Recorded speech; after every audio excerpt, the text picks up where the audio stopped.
In the heart of the galaxy, a single choice can change everything. When the humans stood up and walked away from the Galactic Council, the stars themselves seemed to hold their breath.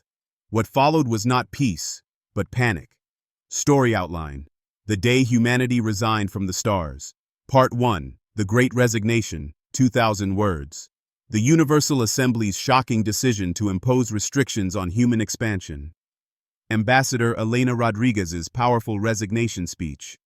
The immediate aftermath as human ships begin departing from galactic territories. Other species' initial relief turning to concern as they realize the scope of human involvement. Part 2, When the Foundation Crumbles, 2,000 words. 6 months later. Trade routes collapse without human protection. The Zephyrian plague outbreak spreads unchecked without human medical intervention. Ancient conflicts resume between the Chronari Empire and the Silvathi Federation. Economic systems fail as human-maintained infrastructure breaks down. Part 3, The Price of Pride, 2,000 words. 1 year later, the galaxy on the brink of total collapse. Desperate attempts to contact humanity fail. The humbling realization of what humanity truly contributed. A final plea for forgiveness and the uncertain future of galactic civilization. Part 1. The Great Resignation, the vote that shook the stars. The Universal Assembly Chamber stretched across 3 kilometers of crystalline architecture, its walls pulsing with the soft bioluminescence that made translation possible for the 847 species gathered within. Each delegation occupied spaces designed for their unique physiologies. The gas-form Etherians floated in containment bubbles, the silicon-based Chronari sat on heated platforms, and the aquatic deepers swam in specialized tanks that lined the upper galleries. Ambassador Elena Rodriguez stood at the human delegation platform, her calm exterior masking the storm building within her chest. Around her, the representatives of nearly 1,000 worlds buzzed with anticipation. They had just voted on Resolution 2847, and the results were still settling like dust after an explosion. The vote had been closer than expected, but decisive enough. 623 species had voted in favor of the new restrictions on human expansion and military development. Only 224 had opposed it. The message was clear. The galaxy feared humanity's growing influence. Supreme Arbiter Thessarian, a being whose crystalline form refracted light into rainbow patterns, called for order with a harmonic chime that resonated through every translator in the chamber. The Assembly recognizes Ambassador Rodriguez of the Human Federation for final remarks regarding Resolution 22847. Elena stepped forward, her movements measured and deliberate. She had prepared for this moment, though she had hoped it would never come. The chamber fell silent, even the usually chattering insectoid delegates stopping their clicking conversations. Honored representatives, Elena began, her voice carrying clearly through the acoustic systems designed by human engineers 3 centuries ago. For 427 years, humanity has served this assembly with dedication and sacrifice. We have answered every call for aid, mediated countless conflicts, and shared our knowledge freely with all who asked. She paused, letting her gaze sweep across the vast chamber. In the Chronari section, Ambassador Thiska's metallic features remained impassive, though his species owed their survival to human intervention during the Silicon Wars. The Deeper's representative, Admiral Coral Song, floated motionless in her tank, despite the fact that human terraformers had saved 17 of their worlds from acidification. We have built the hyperspace relay network that connects your worlds, Elena continued. We have established the trade protocols that enable peaceful commerce across the galaxy. We have created the emergency response systems that have saved billions of lives during natural disasters and plague outbreaks. The Etherian delegation's containment bubbles flickered with agitation. They remembered the Great Darkening when their home star had begun to collapse. Human scientists had worked for 18 months to stabilize it, asking for nothing in return except the chance to help. Today you have voted to restrict our expansion to our current territories. You have demanded oversight of our military development. You have imposed limitations on our technological advancement. Elena's voice remained steady, but her words carried the weight of centuries of cooperation being cast aside. You fear us because we adapt. You restrict us because we succeed where others fail. You limit us because we remind you of your own stagnation. A ripple of uncomfortable movement passed through the assembly. These were truths that many delegates had whispered in private but never admitted publicly. Elena reached into her diplomatic case and withdrew a small device, a membership crystal that had represented humanity's place in galactic civilization for over 4 centuries. The crystal's soft blue glow had been present at every major decision, every crisis, every moment of triumph in recent galactic history. "You have made your position clear," she said, holding the crystal up for all to see. "Humanity is useful when you need us, dangerous when we become too successful. We are tools to be regulated, not partners to be respected." The device in her hand suddenly flared bright white, then went dark forever. "Therefore, the Human Federation formally withdraws from the Universal Assembly, effective immediately." The silence that followed. The chamber erupted into chaos. 900 species began speaking at once, their translators creating a cacophony of overlapping voices. The Chronari delegation hammered their platforms with metallic fists. The floating voidwalkers pulsed with alarm colors. Even the usually stoic ancients stirred from their meditation spheres. Supreme Arbiter Thessarian's harmonic chimes grew louder and more insistent, but order was not restored for nearly 10 minutes. When quiet finally returned, Elena was still standing at her platform, unmoved by the storm around her. "Ambassador Rodriguez," Thessarian called out, his crystalline voice carrying a note of desperation. "Surely the Human Federation will reconsider. This assembly needs human participation. The galaxy needs human expertise." Elena's expression softened slightly, showing a glimpse of the sadness beneath her professional demeanor. "The galaxy has made it clear that it fears our expertise more than it values our friendship.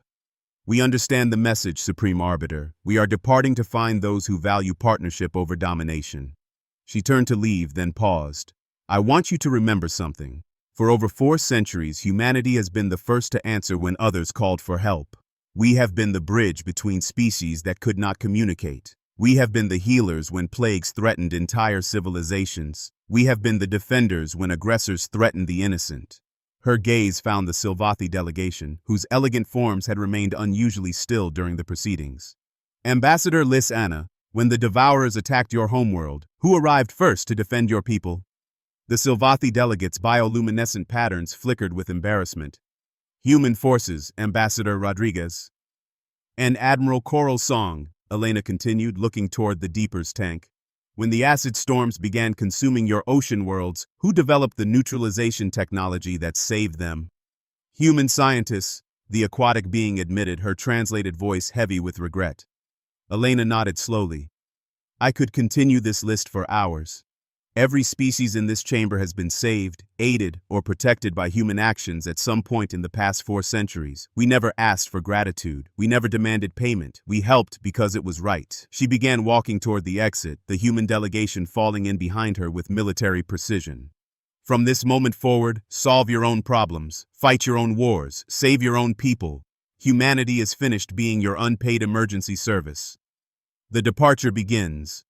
The massive human embassy complex that had stood at the heart of Nexus Station for 3 centuries became a hive of activity within hours of Elena's announcement. Ships of every size and configuration began docking at the human sections, loading personnel, equipment, and centuries of accumulated research data. Captain Sarah Chen watched the evacuation from the observation deck of the HSV Determination, the flagship of humanity's small diplomatic fleet. Around her, the controlled chaos of departure unfolded with the efficiency that had made humans indispensable to galactic operations. "Status report," she called to her operations officer. "All civilian personnel are aboard transport vessels," Lieutenant Commander Marcus Webb replied. "Scientific equipment is 78% loaded. We should be clear of the station in 6 hours. Sarah nodded, then activated her ship's communication system. "This is Captain Chen to all vessels. Begin implementing Protocol 7. Across human space, the same message was being transmitted. Protocol 7 had been developed in secret over the past year, as human leadership had grown increasingly aware of the growing resentment among other species. It was a complete withdrawal plan, designed to remove every trace of human presence from galactic civilization with maximum efficiency and minimum disruption. The evacuation was not just about personnel. Human-built infrastructure throughout the galaxy began shutting down in sequence. The hyperspace relay network that enabled faster-than-light communication went dark, sector by sector. Trade monitoring systems that prevented commercial fraud and piracy powered down. Medical databases containing the cure formulas for dozens of galactic plagues began encrypting themselves with keys that only human scientists possessed. Dr. Rebecca Martinez, humanity's chief medical officer for the Outer Rim territories, stood in her laboratory watching her staff pack decades of research. Around them, automated systems were scrubbing the databases clean of human-developed treatments and vaccines. "Doctor," What about the Zephyrian plague research? Asked her assistant, Dr. Kim Nakamura. The outbreak in the spiral arm is still contained, but without our monitoring systems. Rebecca's expression was grim. Lock it down with everything else.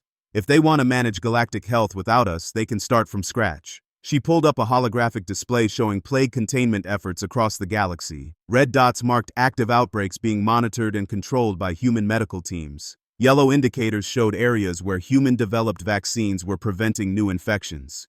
Green zones represented regions where human rapid response teams stood ready to contain any new biological threats. All of it was about to disappear. The first cracks appear. Even as human ships departed Nexus Station, the first signs of trouble were already becoming apparent to those who knew what to look for.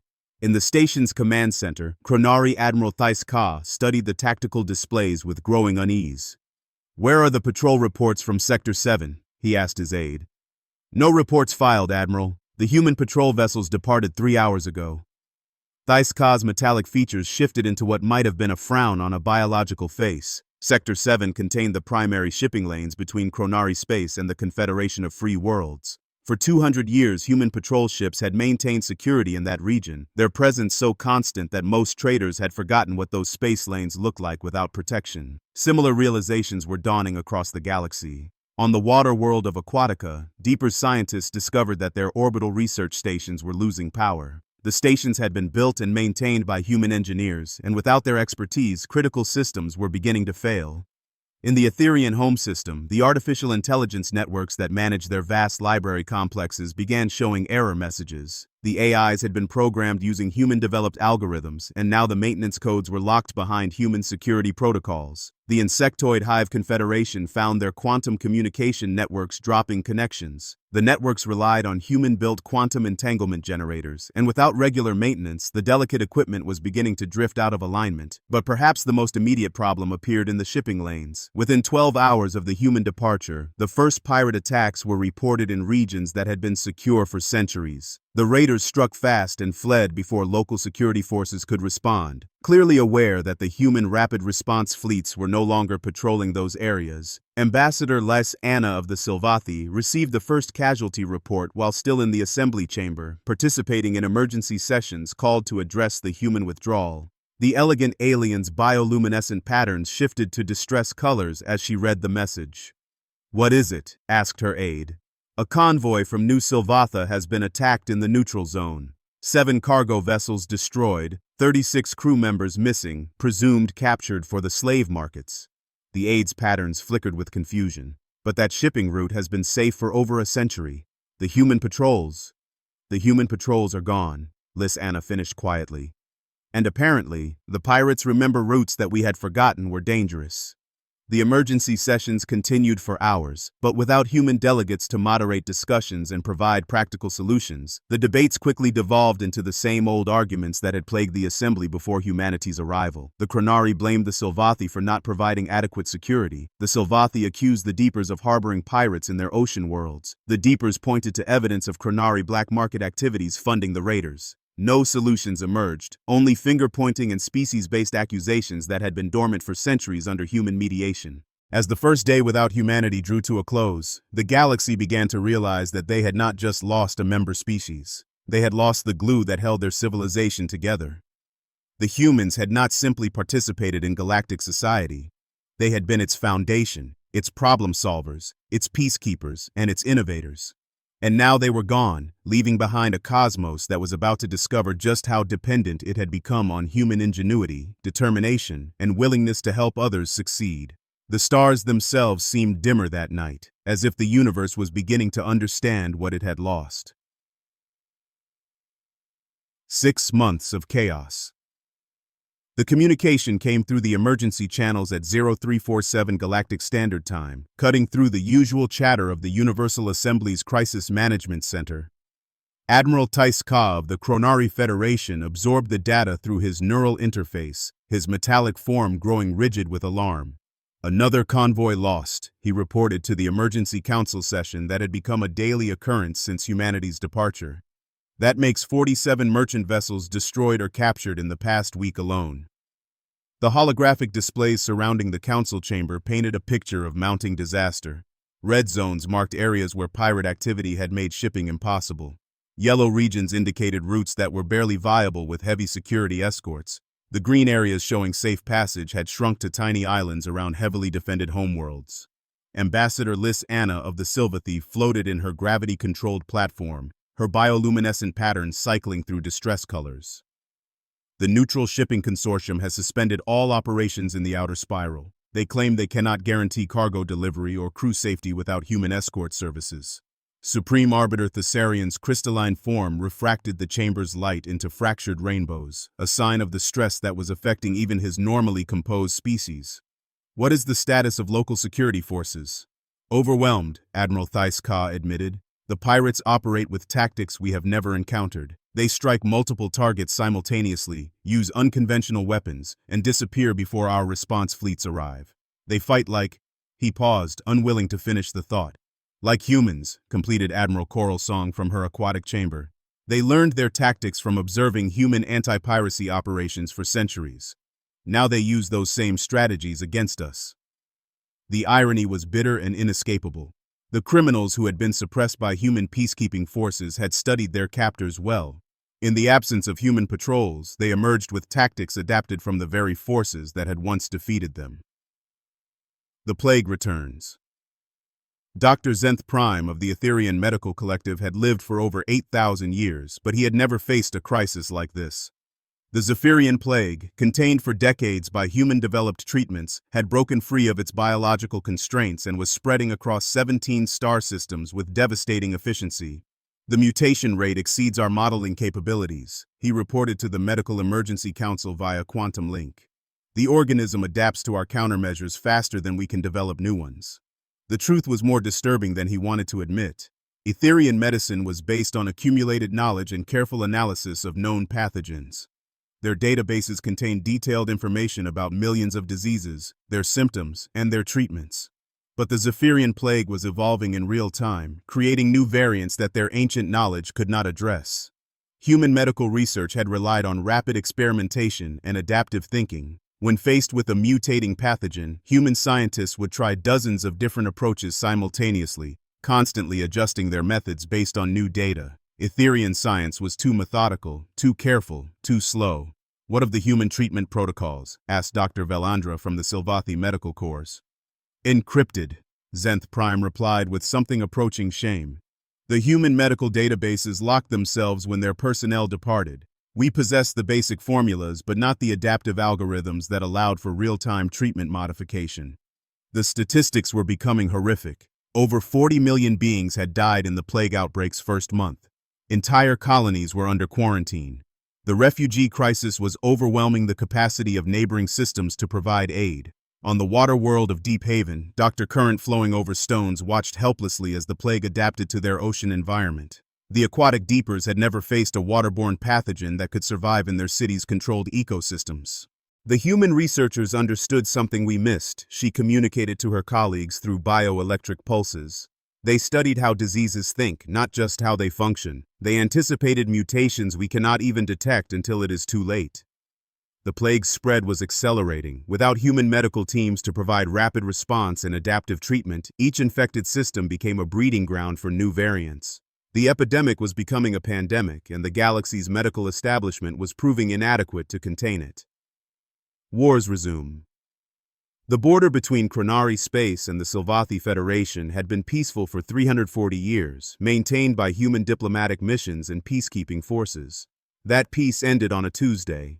The dispute began over mining rights in the Threshold system, a cluster of resource-rich asteroids that both species claimed as ancestral territory. Under human mediation, such conflicts had been resolved through careful negotiation and compromise. Without human mediators, the dispute followed older, more violent patterns.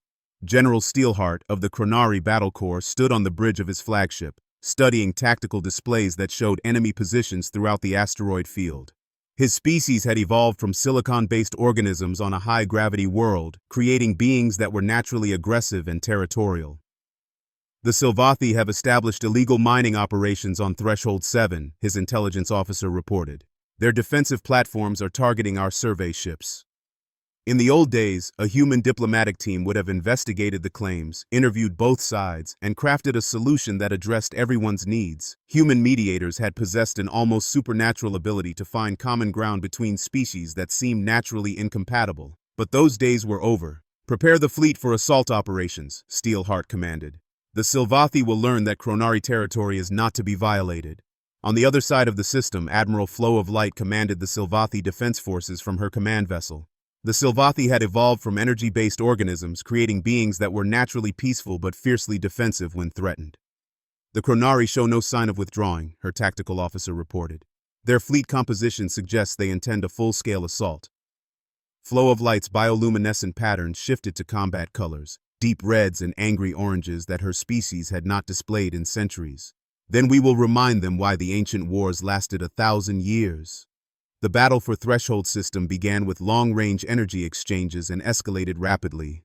Both fleets had been designed during the peaceful era, optimized for exploration and defense rather than aggression. But both species retained ancient military knowledge, dormant instincts that awakened in the absence of human peacekeeping. The fighting was brutal and pointless. Neither side could claim decisive victory, but both suffered massive casualties. Worse, the conflict began spreading as old alliances and ancient grudges drew other species into the violence. The Hive Confederation sided with the Chronari, remembering trade disputes with the Silvathi from centuries past. The Aquatic Collective supported the Silvathi, citing historical cooperation agreements. Within weeks, a mining dispute had grown into a multi-species war that consumed entire sectors. Human peacekeepers had prevented such escalations by addressing conflicts at their source, finding solutions before positions hardened into violence. Without human intervention, the galaxy was rediscovering why the pre-contact era had been marked by constant warfare. Infrastructure Collapse Chief Engineer Spark in Darkness had maintained the Nexus Station power grid for over 2 centuries, but the systems she had kept running were beyond her species' ability to fully understand. The Sparkborn were excellent technicians, capable of following established procedures and maintaining existing equipment. But the station's core systems had been designed and built by human engineers using principles that other species had never fully grasped. "Primary fusion reactors are showing cascade failures in the magnetic containment fields," she reported to Station Command. "The backup systems are compensating, but they were never designed for extended primary duty." The problem was deeper than equipment failure. Human technology relied on adaptive systems that could modify their operation based on changing conditions. The artificial intelligence networks that managed these systems had been programmed with human-developed algorithms that could learn and evolve. When the humans departed, they had taken their maintenance codes and programming keys with them. The AI systems continued functioning on their existing programming, but they could no longer adapt to new situations or repair unexpected problems. Across the galaxy, similar failures were accumulating. The hyperspace relay network that enabled faster-than-light communication began showing increased lag times and connection failures. Trade stations reported power grid instabilities. Research facilities found their automated systems gradually degrading as small problems accumulated into major malfunctions. On the academic world of knowledge sought, the Great Library's quantum storage systems began showing data corruption. The Etherian librarians had perfect memories and could recite every piece of information in their vast collections, but they could not repair the human-built storage matrices that held the actual data files. "We are losing 17 years of accumulated research every day," reported Chief Librarian Memory of Ages. "The corruption spreads faster than our repair teams can work." The library contained the collected knowledge of 800 species, accumulated over millennia of cooperation and study. But that knowledge was stored in systems that required human maintenance and understanding. Without human technicians, the galaxy was literally losing its memory. Economic collapse. The Galactic Trade Commission had managed interspecies commerce for over 4 centuries, but without human-maintained security and infrastructure, the economic foundation was crumbling. Commissioner Wealth Flows Freely of the merchant species known as the Trade Touched studied reports that painted an increasingly desperate picture. "Shipping costs have increased by 340% in the past 6 months," she reported to the Emergency Economic Council. "Insurance rates for cargo vessels have reached levels not seen since the pirate wars of the 23rd century." The numbers told the story of a civilization in decline. Without safe shipping lanes, the cost of moving goods between systems had become prohibitive. Trade routes that had operated profitably for centuries were being abandoned as too dangerous to maintain. Local production was increasing as systems tried to become self-sufficient, but most worlds had specialized in producing specific goods for the galactic market. The ocean worlds of the Deepers had focused on biochemical research and aquaculture. The crystal caves of the Chronari had been optimized for precision manufacturing and mineral extraction. The energy fields of the Silvathi had specialized in power generation and quantum computing. Each species had developed their strengths while relying on trade for everything else. Without safe, affordable transportation, this specialization was becoming a fatal weakness. Food imports to the research worlds have dropped by 67%, wealth flows freely continued. Agricultural worlds cannot ship their surplus to markets that need it. Industrial worlds cannot obtain the raw materials required for production. The spiral was accelerating. Economic disruption led to supply shortages. Supply shortages caused social unrest. Social unrest created security problems that further disrupted trade. The galaxy was caught in a downward cycle that fed on itself with increasing intensity. The revelation, Dr. Mind encompasses vastness, was the oldest being in known space, an Etherian who had lived for over 50,000 years and witnessed the rise and fall of dozens of civilizations. He had participated in the first contact protocols when humanity joined the galactic community, and he had watched their species develop from curious newcomers to essential partners. Now, in the depths of the crisis, he made a discovery that changed everything. "I have completed the analysis requested by the Emergency Assembly," he announced to the gathered delegates via quantum transmission. "The data is conclusive and disturbing." His presentation filled the chamber's holographic displays with charts, graphs, and statistical analyses covering centuries of galactic development. The information painted a picture that none of the assembled species wanted to see. Human participation in galactic civilization was not limited to obvious contributions, he began. Their influence extended into every aspect of our society, often in ways we never recognized. He displayed a timeline showing technological advancement rates across different fields. The pattern was unmistakable. Innovation had accelerated dramatically after human contact and had remained elevated throughout their participation in galactic affairs. Human methodology influenced all species' research approaches, he continued. Their experimental techniques, their willingness to attempt untested solutions, their collaborative research models, all of these changed how we approached scientific problems. The revelation was deeper than anyone had imagined. Humans had not just contributed their own innovations, they had changed how other species thought about innovation itself. Their influence had made everyone more creative, more willing to take risks, more capable of breakthrough discoveries. Economic analysis shows similar patterns. Mind encompasses vastness continued. Trade efficiency, conflict resolution, resource allocation, all improved dramatically during the human era. But the improvement was not limited to sectors where humans directly participated. He showed data proving that even purely internal affairs of other species had benefited from human presence. The psychological impact of knowing that human expertise was available had made other species more confident, more willing to attempt ambitious projects, more successful in their endeavors. "We did not simply lose human contributions when they departed," he concluded. "We lost the confidence and innovation they inspired in all of us. The current crisis is not just the absence of human solutions, it is the return to our pre-contact limitations." The chamber was silent as the full implications sank in. For over 4 centuries, the galaxy had been operating above its natural capacity, supported by human influence that extended far beyond direct intervention. They had grown accustomed to a level of success and stability that was only possible with human partnership. Now they were discovering what they were really capable of on their own, and the answer was far less than they had believed. The foundation had crumbled, and the galaxy was learning that they had been living in a house they could never have built themselves. 1 year later, a galaxy in ruins. The Universal Assembly Chamber that had once housed the representatives of 847 species now contained fewer than 400 delegates. Many worlds had withdrawn from galactic civilization entirely, unable to maintain the resources required for interstellar governance while fighting for basic survival. Supreme Arbiter Thessarian's crystalline form had lost much of its luminescence, reflecting the dimmed state of the civilization he nominally governed. The emergency session he called was the first time in 6 months that enough species had attended to achieve quorum. "The galaxy is dying," he announced without preamble. "Our civilization is collapsing faster than our worst projections predicted. We must face the truth we have avoided for 12 months. The statistics he presented were devastating. Over 2 billion beings had died in the expanding plague zones. 47 star systems had fallen to pirate control or been abandoned entirely. Economic output had declined by 78% from pre-departure levels. 3 major species had devolved into civil wars. The communication network that connected distant worlds was failing, leaving entire regions isolated in technological darkness. Ambassador Liz Anna of the Silvathi spoke from her gravity platform, her bioluminescent patterns showing the exhaustion that plagued all the remaining delegates. The question is no longer whether we can manage without human assistance. The question is whether our species will survive long enough to learn from our mistakes. The truth was even worse than she admitted. The Silvathi Federation had lost a third of its territory to internal conflicts and pirate raids. Their energy-based cities, marvels of engineering that had stood for millennia, were going dark as maintenance systems failed and the knowledge to repair them proved beyond their capabilities.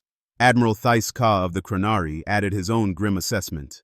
Our military forces have suffered 60% casualties in the past year. We are fighting 7 different conflicts simultaneously, and we are losing all of them. Our industrial worlds cannot produce enough equipment to replace our losses. The Kronari had always been the galaxy's warriors, but their strength had been in straightforward combat. The complex strategic thinking required to coordinate multi-front wars, manage supply lines, and adapt to unconventional threats had been handled by human advisors for so long that their own commanders had lost those skills. The Hive Confederation has ceased all external communications, reported Ambassador Buzz of Many Voices through his translation device. Our collective intelligence networks are fragmenting. Without human psychological specialists to help us maintain mental cohesion, our hive minds are losing stability.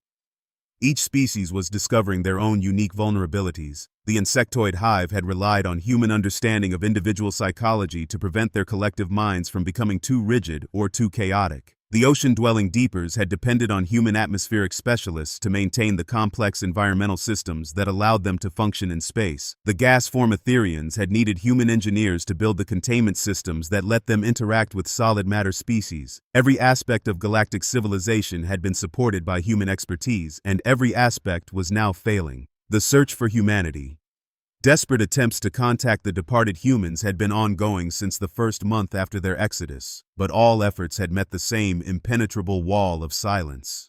Human space had become a void on galactic maps, marked with warnings about automated defense systems that destroyed any approaching vessel. Captain Windoverwater of the Deeper's exploration fleet had made the most recent attempt, approaching the human border in the neutral vessel flying current. His mission had been to establish communication and offer a formal apology on behalf of the Universal Assembly. We detected the human defense grid at maximum sensor range, he reported to the Assembly via encrypted transmission. The sophistication is beyond our analysis capabilities. They have built fortifications that make their space impenetrable. The human borders were protected by defensive systems that seemed to violate known physics. Energy barriers that could stop entire fleets. Gravity wells that pulled attacking ships apart, weapons platforms that fired projectiles through folded space, making defense impossible. "Did you attempt communication?" asked Supreme Arbiter Thessarian. "Continuously for 6 days, Windoverwater replied. "All frequencies, all protocols, all diplomatic codes. The only response was an automated message. Former Galactic Council entities are not recognized. Departure from human space is required within 24 hours. The message was delivered in perfect galactic standard, but the tone was completely alien to anyone who remembered human communications. The warmth, the willingness to help, the genuine concern for others' welfare, all of it was gone, replaced by cold professionalism that treated the former allies like potentially hostile strangers. "They have moved beyond us," admitted Dr. Zenth Prime of the Etherians. "Our analysis of their border defenses suggests technological advancement rates that exceed our theoretical maximums. In 1 year, they have achieved breakthroughs that should have taken centuries." The implications were staggering. Cut off from the need to support galactic civilization, humanity had turned all their problem-solving abilities inward. They had accelerated their development at rates that other species could barely comprehend. The hidden truth. The most shocking discovery came from Dr. Memory of Ages, the Etherian librarian who had been researching the full extent of human contributions to galactic civilization. Her investigation had uncovered classified records that painted a picture none of them had suspected.